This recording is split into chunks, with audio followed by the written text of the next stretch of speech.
Les dernières années ont mené François d'hôpital en hôpital, mais pas question pour elle de se laisser dicter son avenir par un sombre diagnostic médical. J'étais une grande guerrière.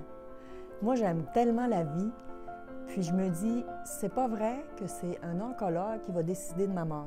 Madelinienne d'origine, saguenéenne d'adoption, François a appris qu'elle était atteinte d'un cancer du foie en 2010. Elle avait 42 ans. J'ai eu 10 sortes de chimio différentes en 3 ans et demi. Mon oncologue, il me dit, moi, j'ai jamais vu ça dans toute ma carrière, puis il avait 72 ans.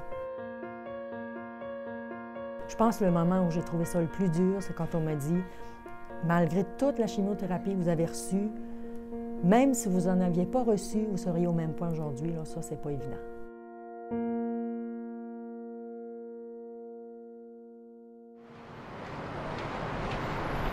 Sa dernière lueur d'espoir est venue de ce nouveau spécialiste du centre hospitalier de l'Université de Montréal. Le docteur Turcotte propose à François d'aller au réputé National Institute of Health en banlieue de Washington aux États-Unis pour subir un traitement expérimental qu'il a lui-même développé en stimulant le système immunitaire des patients. La stratégie, c'est d'aller chercher des globules blancs qui ont infiltré une de ces tumeurs, une de ces métastases, de faire pousser ces globules blancs-là en très grand nombre et de lui redonner comme une transfusion de soldats, de globules blancs qui sont capables d'attaquer son propre cancer. C'est ce qu'on appelle l'immunothérapie du cancer, la plus grande percée scientifique en 2013, selon la revue Science. Les résultats sont impressionnants sur les patients atteints du mélanome, le cancer de la peau. On sait qu'il y a au moins un patient sur 2 qui va répondre au traitement et il y en a environ 1 sur 4 qui peut avoir une réponse complète, donc être guéri de son cancer. Les chercheurs essaient maintenant d'appliquer cette même technique à d'autres types de cancers, comme celui de François. 7 endroits dans le monde offrent actuellement des essais cliniques, dont le NIH à Washington. Tous les frais de dizaines de milliers de dollars sont assumés par l'hôpital. J'ai pas pensé plus que 2 minutes, là. Je me suis dit, il y a une ouverture pour moi, je la prends. Le National Institute of Health est le refuge de la dernière chance pour les patients comme Mme Huet, un des plus grands hôpitaux de recherche médicale au monde, financé par le Congrès américain. Plus de 2000 scientifiques travaillent ici. This is Dr. Rosenberg. Le docteur Steven Rosenberg vient de célébrer ses 40 ans de vie professionnelle à chercher la solution miracle au cancer.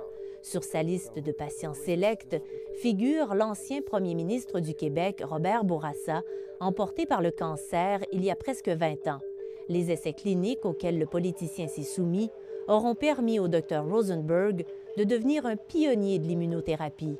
We're not here to practice the medicine of today. We're here to create the medicine of tomorrow. And so all of the patients that we see have problems that can't be solved by today's medicine. Seulement 12 patients font partie du même essai clinique que François. Most of the patients have not responded, and we're continuing to modify how we identify the immune cells. Il y a une personne, en fait, qui a le même cancer que moi, qui a reçu ce traitement-là et le cancer a presque fondu. Alors, pour moi, c'est un espoir énorme. François mise le tout pour le tout. Les chercheurs la rassurent, les risques sont somme toute calculés. Les études préliminaires sont tellement poussées que les risques à la vie des patients, à la santé des patients sont réellement minimisés. Il ne faut pas s'asseoir et attendre. Faut foncer dans la vie. Faut être un peu effronté.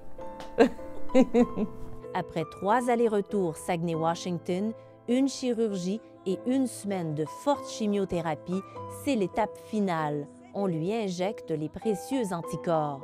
C'est mes cellules! C'est mes cellules! Ouais! À la science maintenant de faire mentir les pronostics. François saura dans 2 semaines si sa tumeur régresse, repoussant du coup les limites de la médecine traditionnelle.